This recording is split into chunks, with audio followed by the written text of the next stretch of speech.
Hello friends. पिछली classes में हमने देखा था मोल कॉन्सेप्ट। अगर मोल कॉन्सेप्ट का कॉन्सेप्ट सीखा था हमने, जिसमें हम एन की value number of moles calculate कर रहे थे जब वेट गिवन होता है। ठीक है, जिसका फॉर्मूला था एन बराबर wait given over molar mass. ठीक है, वेट ग्राम में दिया हुआ हो। ठीक है, इफ सपोज हमें ग्राम में वेट नहीं दिया हुआ है, अगर हम वॉल्यूम दिया हुआ है हमें, तब इन दैट केस हम नंबर ऑफ मोल्स कैसे कैलकुलेट करेंगे। If wait is given in terms of mole, मतलब वेट को अगर हम वॉल्यूम दिया हुआ है, वेट नहीं दिया हुआ है, तब उस केस में हमारा जो फॉर्मूला हो जाएगा नंबर ऑफ मोल्स कैलकुलेट करने के लिए, क्या हो जाएगा नंबर ऑफ मोल्स का फॉर्मूला एन बराबर हो जाएगा वॉल्यूम ओवर मोलर वॉल्यूम। क्या हो जाएगा, वॉल्यूम ओवर मोलर वॉल्यूम। ये नंबर ऑफ मोल्स कैलकुलेट, यानी कि इसमें हमें वॉल्यूम दिया हुआ होगा, वॉल्यूम गिवन होगा, तब उस केस में हम नंबर ऑफ मोल्स कैलकुलेट कर रहे हैं। पहले हमने जो सीखा था उसमें वेट गिवन दिया होता, वेट दिया होता ग्राम्स में, तो मोलर मास हमें मतलब मोलर मास हम ग्राम में, दोनों ही चीज़ें ग्राम में थी। इसमें क्या होता है, वॉल्यूम का कॉन्सेप्ट होता है। जब हम वॉल्यूम का कॉन्सेप्ट आएगा तब मोल्स कैलकुलेट करने के लिए volume divided by molar volume. ठीक है, और जो मोलर वॉल्यूम होता है वो फिक्स होता है स्टैंडर्ड टेम्परेचर और प्रेशर पर। याद रखना है इस केस में, एनी गैस का, किसी भी गैस के लिए, any gas at STP standard temperature pressure, या NTP बोल लो, क्या होता है उसका, has molar volume, has molar volume, has molar volume is 22,400 ml होता है, 22,400 ml होता है, और 22.4 लीटर। ml में कहो या लीटर में कहो, तो किसी भी गैस के लिए STP या NTP पर मोलर वॉल्यूम कितना होता है, 22,400 ml होता है, यानी 22.4 लीटर होता है। तो यानी इस मोलर वॉल्यूम ये क्या है, स्टैंडर्ड टेम्परेचर प्रेशर पर ये फिक्स है। वॉल्यूम हमें दिया हुआ होगा, वॉल्यूम क्या होगा हमें गिवन होगा।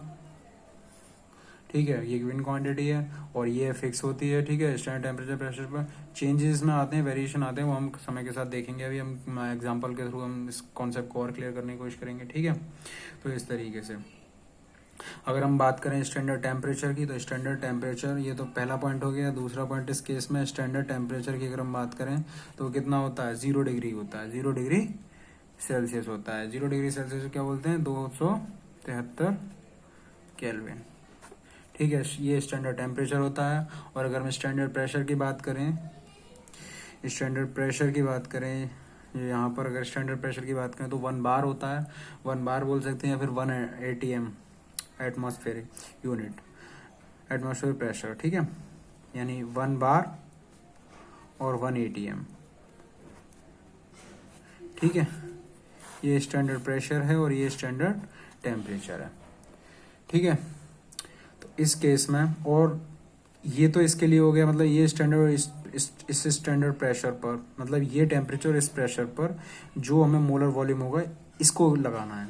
अगर इफ सपोज ये स्टैंडर्ड टेम्परेचर प्रेशर मेंटेन नहीं है, ठीक है, और स्टैंडर्ड टेम्परेचर प्रेशर और एक स्टैंडर्ड प्रेशर और होता है, इसे हम बोलते हैं स्टैंडर्ड प्रेशर। ये भी याद रखना है, इसकी mmHg में होता है, इसकी वैल्यू होती है अप्रोक्स 760 होती है, 760 mm ऑफ Hg। ठीक है, ये भी होता है, तो 1 बार 1 ATM या 760 mm ऑफ Hg। ठीक है, तो आप इस वैल्यू को याद रखना। तो ये स्टैंडर्ड टेम्परेचर की वैल्यू और स्टैंडर्ड प्रेशर की वैल्यू, इस पर मोलर वॉल्यूम की जो कैलकुलेशन होती है 22.4 लीटर या 22,400 ml होती है। ठीक है, अब सपोज ये स्टैंडर्ड प्रेशर की हमें कैलकुलेशन है, अगर हम किसी और टेम्परेचर और प्रेशर पर कैलकुलेट करना है तो हमारे पास एक फॉर्मूला होता है, P1 बराबर T1 बराबर P2 V2 ओवर T2। मान लो ये स्टैंडर्ड कंडीशन है और ये गिवन कंडीशन है, जिस गिवन कंडीशन पर आपसे क्वेश्चन किया हुआ है, तो आप उसके थ्रू यहाँ पर वॉल्यूम कैलकुलेट कर सकते हैं, जो वॉल्यूम यहाँ लगाना है आपको। ठीक है, तो ये एक एडिशनल इन्फॉर्मेशन है जो मैंने आपको दे दी है। ठीक है, मैं पूरी जो मैंने अभी आप बातें बोली हैं, इन सभी बातों को हम एक एग्जाम्पल के थ्रू डिस्कस करेंगे। तो एग्जाम्पल करेंगे जिससे पूरा क्लैरिफिकेशन आपको मिलेगा यहाँ पर। ठीक है, तो सबसे पहला क्वेश्चन हम करते हैं। सीखने के लिए चीज़ें सीखने की कोशिश कीजिए और सपोर्ट भी कीजिए हो सके तो। कैलकुलेट नंबर ऑफ इलेक्ट्रॉन,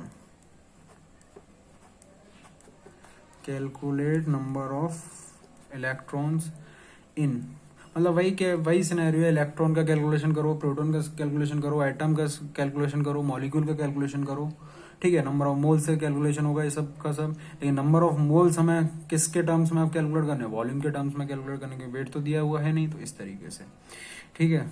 तो calculate number of electrons in 224 ml of CO2 at STP, इस पर आपको कैलकुलेशन करनी है। ये आपका वॉल्यूम है, जो क्या है, डेटा गिवन है, ये गिवन डेटा है आपका, ठीक है। तो अगर हम कैलकुलेट करना चाहें एन, अगर नंबर ऑफ मोल्स अगर हम निकालें, तो volume given divided by molar volume, ठीक है। वॉल्यूम गिवन कितना है, 224 ओवर कितना होगा, STP पर बातें बोलेंगे तो STP पर कंडीशन यही है, STP या NTP पर जो मोलर वॉल्यूम होता है आपका कितना होता है, 22,400 ml होता है, 22.4 लीटर होता है। आपको ये कैलकुलेशन ml में दी हुई, तो नीचे आप ml की ml में यूनिट मतलब सेम रखेंगे, तो 22,400 ml कर देंगे हम, ओवर 22,400 ml, मतलब तो ml कट जाएगा, एंड ये बेसिकली आपको क्या देगा, मोल्स देगा। ये कितना आ गया, इतना मोल्स आ गया, आप कैलकुलेट कर सकते हैं जो भी वैल्यू आएगी, ठीक है। अब आपको पता है एक मोल्स में कितने मॉलिक्यूल्स होते हैं, 1 मोल्स कंटेन, मॉलिक्यूल कितने होते हैं, 6.023 इंटू 10⁻23, तो मोल्स की वैल्यू कितनी होती है, वो लगा दो आप, मोल्स इक्वल टू हो जाएगा, यहाँ पे आ जाएगा मल्टीप्लीकेशन में 224 ओवर 22,400 इंटू मोल की 6.023 इंटू 10⁻23, इतने आपके पास मॉलिक्यूल्स आ जाएंगे। क्योंकि 1 मोल कंटेन कितना, 1 मोल कितने पार्टिकल लगता है, इतने पार्टिकल, मॉलिक्यूल हो सकता है, एटम हो सकता है, कुछ भी हो सकता है, एक्सेट्रा XYZ, ठीक है। तो इस तरीके से, तो ये आपका इतना मॉलिक्यूल्स आ गया, ठीक है। अब आपको ये देखना है कि एक मॉलिक्यूल के अंदर कितना इलेक्ट्रॉन होता है, बेसिकली इतने मॉलिक्यूल्स हैं। आपको पता है एक मॉलिक्यूल के अंदर मान लो 10 इलेक्ट्रॉन है, ठीक है, तो 5 मॉलिक्यूल के अंदर कितना होगा, 50 इलेक्ट्रॉन होगा, वही सिंपल मैथ, ठीक है। तो एक मॉलिक्यूल के अंदर इलेक्ट्रॉन पता कर लीजिए आपके पास कितना है, तो CO2 के एक मॉलिक्यूल के अंदर इलेक्ट्रॉन देखिए, यानी कि CO2 है, CO2 का 1 मॉलिक्यूल कितने इलेक्ट्रॉन रख रहा है, इसमें इलेक्ट्रॉन कितना है 1 मॉलिक्यूल में, ठीक है, ये देख लीजिए। तो CO2 के 1 मॉलिक्यूल में कितना इलेक्ट्रॉन होगा आपके पास, ये देखिए। तो कार्बन और इलेक्ट्रॉन क्या होता है, एटॉमिक नंबर जितना होता है उसका उतना इलेक्ट्रॉन होता है, ठीक है। तो इस तरीके से आप कैलकुलेट कर सकते हैं।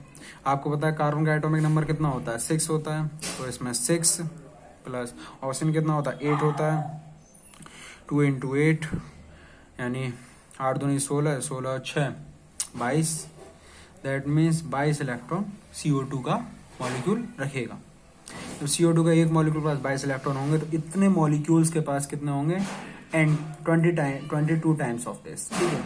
तो आप इसमें मल्टीप्लाई कर दीजिए, वो इलेक्ट्रॉन निकल जाएगा, 224 over 400 into 6.023 into 10⁻23 into 22 electrons, ये इलेक्ट्रॉन्स आपके आ गए यहाँ पर, ठीक है।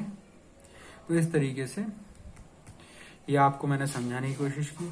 अगर if suppose STP standard temperature pressures maintain नहीं है, तब हम कैलकुलेशन किस तरीके से करेंगे वॉल्यूम के केस में, ये डिफरेंट सेकंड अनदर वीडियो में हम बात करेंगे। Thank you.